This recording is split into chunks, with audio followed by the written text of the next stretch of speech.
Hello दोस्तों, आप सभी को इस चैनल पर स्वागत है। मैं संतोष चौधरी।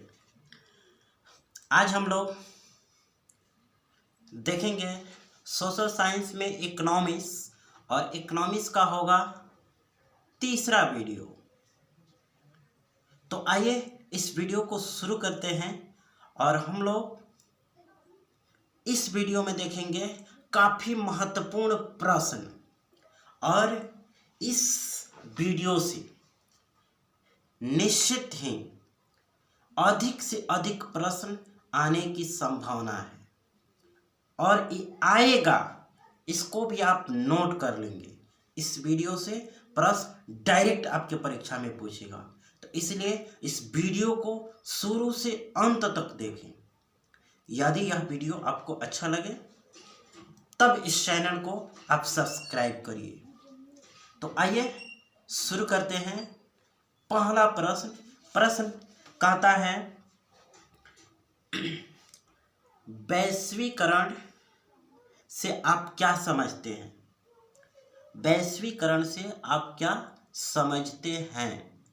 तो आंसर लिखेंगे, वह प्रक्रिया जिसके द्वारा विश्व की विभिन्न अर्थव्यवस्थाओं का एकीकरण किया जाता है। वह प्रक्रिया, एक बार शुरू से देखेंगे, वह प्रक्रिया जिसके द्वारा विश्व की विभिन्न अर्थव्यवस्थाओं का एकीकरण किया जाता है, वैश्वीकरण कहलाता है। हो गया। अगला प्रश्न, उदारीकरण। दूसरा प्रश्न, इस वीडियो का दूसरा प्रश्न होगा, उदारीकरण को परिभाषित करें। उदारीकरण को परिभाषित करें। तो आंसर लिखेंगे, सरकार द्वारा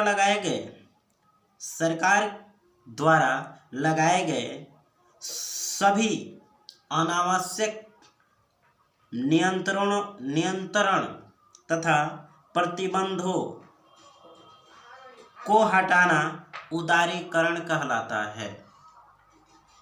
एक बार मिला लेंगे, सरकार द्वारा चलाए गए सभी अनावश्यक नियंत्रण तथा प्रतिबंधों को हटाना उदारीकरण कहलाता है। बस हो गया। दूसरा प्रश्न समाप्त हुआ। तीसरा प्रश्न, निजीकरण से आप क्या समझते हैं? निजीकरण से आप क्या समझते हैं?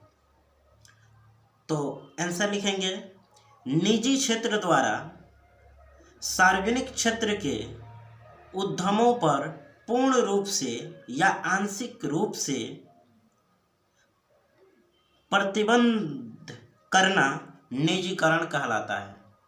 पूर्ण रूप से या आंशिक रूप से प्रबंध करना या प्रतिबंध करना निजीकरण कहलाता है। तो आपके इस वीडियो में अभी 3 प्रश्न को देखें। प्रश्न नंबर 1 वैश्वीकरण, प्रश्न नंबर 2 उदारीकरण, प्रश्न नंबर 3 निजीकरण। इस तीनों में से एक प्रश्न पूछेगा ही पूछेगा, इसलिए इस तीनों प्रश्न को कंप्लीट याद करिए। अब यहाँ भी पूछता है एक प्रश्न, चौथा प्रश्न, बहुराष्ट्रीय कंपनी किसे कहते हैं? इतिहास में भी है, यहाँ भी मिला। तो बहुराष्ट्रीय कंपनी किसे कहते हैं? तो कई देशों में एक ही साथ व्यापार और व्यवसाय करने वाले कंपनियों को बहुराष्ट्रीय कंपनी कहा जाता है।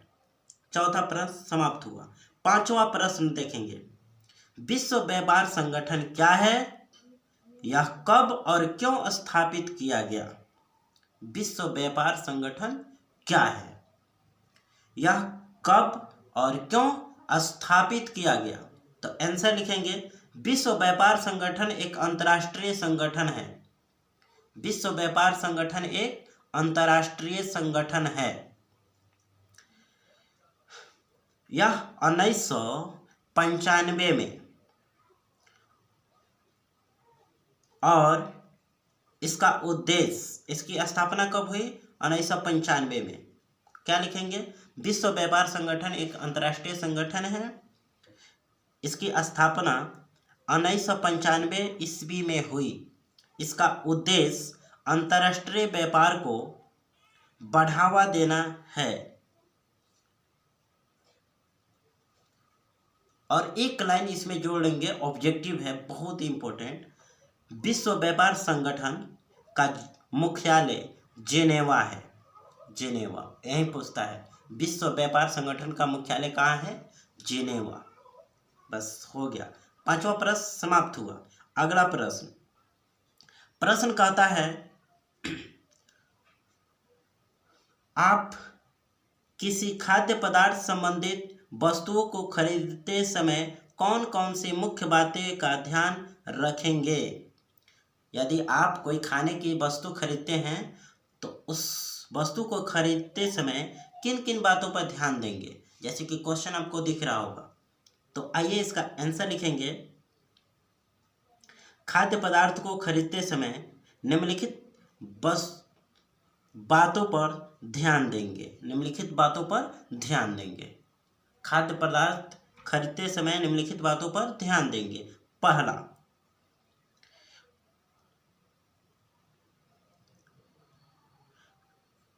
उस खाद्य पदार्थ के वजन सही वजन है या नहीं। सिर्फ पॉकेट पर लिख देने से काम नहीं चलेगा, उसका वजन चेक करेंगे, जांच करेंगे सही उस खाद्य पदार्थ का वजन। दूसरा, निर्माण का तिथि, निर्माण का तिथि, ये भी ध्यान देंगे। निर्माण का तिथि, इस्तेमाल की समाप्ति की तिथि, माने कहिया बना, इसको देखेंगे। पैकिंग डेट और एक्सपायरिंग डेट। तो पहला नंबर आप देखेंगे वजन, दूसरा में लिखेंगे निर्माण की तिथि, तीसरा में इस्तेमाल की तिथि, माने कब तक इस्तेमाल करें, और भी है etc। अगला प्रश्न, उपभोक्ता जागरण हेतु विभिन्न नारों को लिखें। बहुत इंपॉर्टेंट है। उपभोक्ता जागरण हेतु माने उपभोक्ता को कैसे जागरूक किया जाए, इसके लिए कुछ नारे हैं, उसको लिखना है। तो आंसर लिखेंगे, उपभोक्ता जागरण हेतु विभिन्न नारे निम्नलिखित है। एक नंबर, एक में लिखेंगे जागो ग्राहक जागो, जागो ग्राहक जागो, एक नंबर। दूसरा, ग्राहक सावधान, दूसरा में लिखेंगे ग्राहक सावधान। तीसरा में लिखेंगे अपने अधिकारों को पहचानो, अपने अधिकारों को पहचानो। बस 3 पॉइंट लिख देंगे। अगला प्रश्न कहता है, कुछ ऐसे कारकों की चर्चा करें जिनसे उपभोक्ताओं का शोषण होता है। कुछ ऐसे कारकों का वर्णन करना है, कुछ ऐसे कारकों की चर्चा करें जिनसे उपभोक्ताओं का शोषण होता है। आंसर लिखेंगे, वैसे उपभोक्ता शोषण के प्रमुख कारण निम्नलिखित है। आंसर में क्या लिखेंगे? उपभोक्ता शोषण के प्रमुख कारण निम्नलिखित है। नंबर 1, मिलावट की समस्या। नंबर 2, कम तौल माप, कम तौल या माप। तीसरा, ऊंची कीमत वसूलना, ऊंची कीमत वसूलना। और चौथा भी है। बस 3 ही पॉइंट लिखे क्योंकि 2 नंबर में पूछेगा, तो बस काफ़ी है। अगला प्रश्न कहता है, उपभोक्ता कौन है? उपभोक्ता कौन है?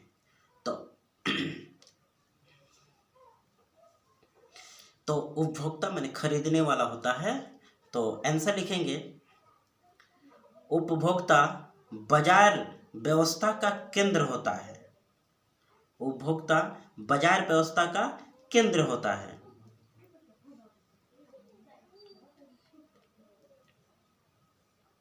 हो गया? या उसे हम उपभोक्ता को दुकानदार की भाषा में भगवान भी कह सकते हैं। उपभोक्ता दुकानदारों के लिए भगवान होता है। बस इतना। आइए अगला प्रश्न देखते हैं। प्रश्न कहता है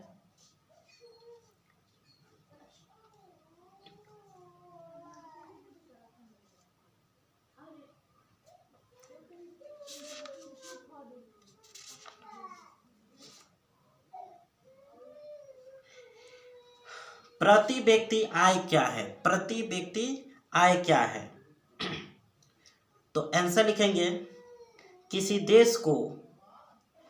देश की राष्ट्रीय आय में उस देश की कुल जनसंख्या से भाग देने पर जो भागफल आता है उसे प्रति व्यक्ति आय कहते हैं। प्रति व्यक्ति आय कहते हैं। बस हो गया। अगला प्रश्न कहता है भारत में सर्वप्रथम राष्ट्रीय आय की गणना कब और किनके द्वारा की गई थी? भारत में सर्वप्रथम राष्ट्रीय आय की गणना कब और किनके द्वारा की गई थी? आंसर, भारत में सर्वप्रथम राष्ट्रीय आय की गणना 1868 ईस्वी में दादाभाई नौरोजी के द्वारा की गई थी। आंसर क्या लिखेंगे? सर्वप्रथम भारत में सर्वप्रथम राष्ट्रीय आय की गणना 1868 ईस्वी में दादाभाई नौरोजी के द्वारा की गई थी। बस हो गया। अगला प्रश्न देखते हैं। चलिए आइए अगला प्रश्न को देखते हैं। सकल घरेलू उत्पाद से आप क्या समझते हैं? सकल घरेलू उत्पाद से आप क्या समझते हैं? तो आंसर लिखेंगे किसी देश की सीमा के अंदर, किसी देश की सीमा के अंदर किसी भी दी गई समय अवधि में वस्तुओं और सेवाओं की जो कुल मात्रा उत्पादित की जाती है उसे सकल घरेलू उत्पाद कहा जाता है। बस हो गया। अगला प्रश्न जो काफ़ी महत्वपूर्ण है, बहुत इम्पोर्टेंट है। प्रश्न कहता है वस्तु विनिमय क्या है? वस्तु विनिमय क्या है? आंसर लिखेंगे वैसी प्रणाली जिसमें एक वस्तु के बदले दूसरी वस्तु का आदान प्रदान होता है, वस्तु विनिमय प्रणाली कहलाती है। बहुत इम्पोर्टेंट प्रश्न है। प्रश्न क्या कहता है? वस्तु विनिमय क्या है? तो आंसर लिखेंगे वैसी प्रणाली जिसमें एक वस्तु के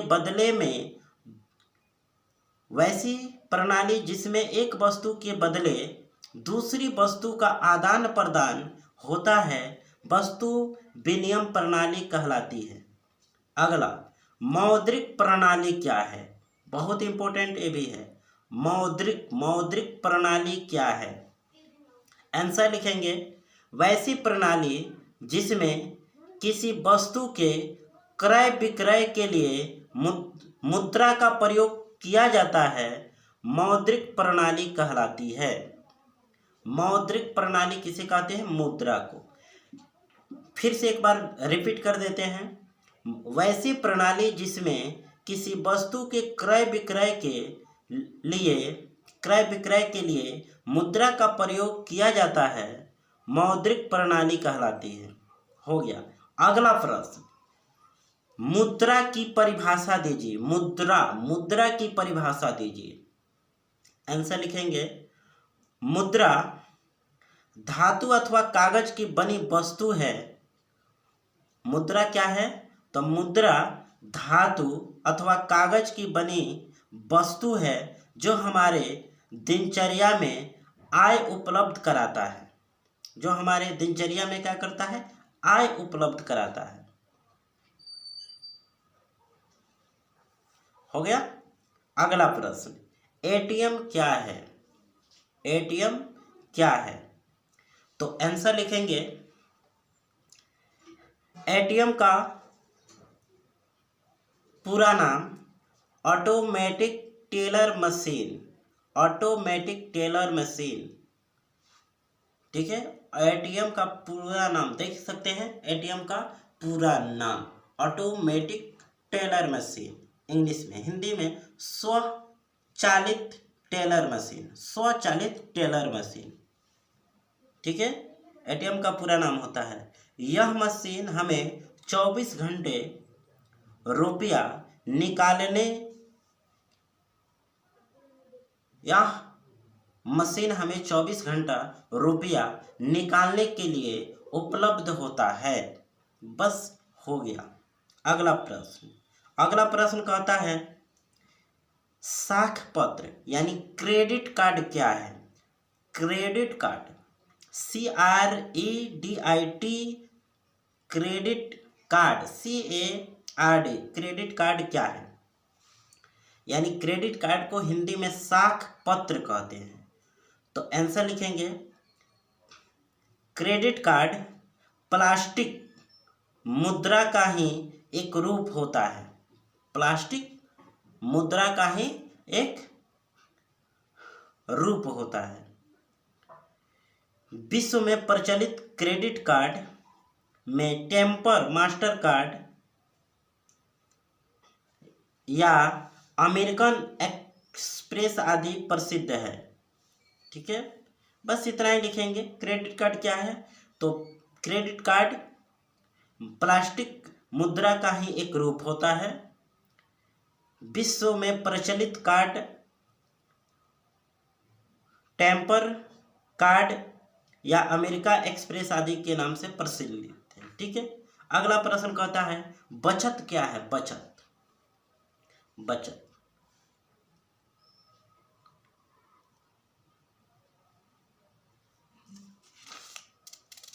बचत क्या है? आंसर लिखेंगे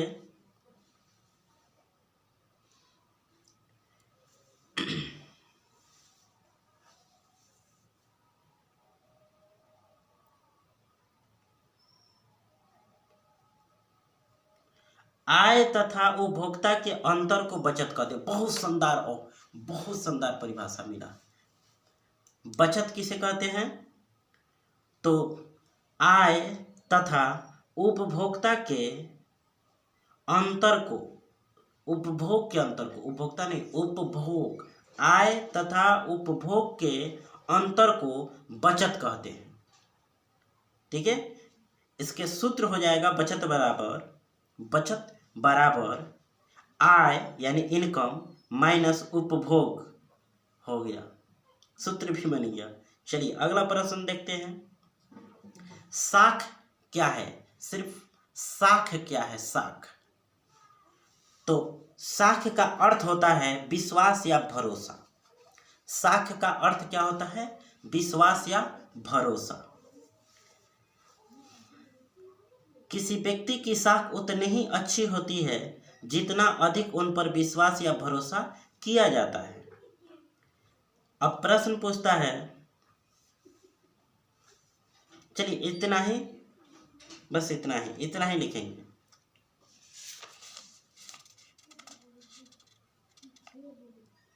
बस इस वीडियो में इतना ही। यदि यह वीडियो आपको अच्छा लगा हो तो इस चैनल को सब्सक्राइब करें, इस वीडियो को लाइक करें और अधिक से अधिक इस वीडियो को शेयर करें। धन्यवाद।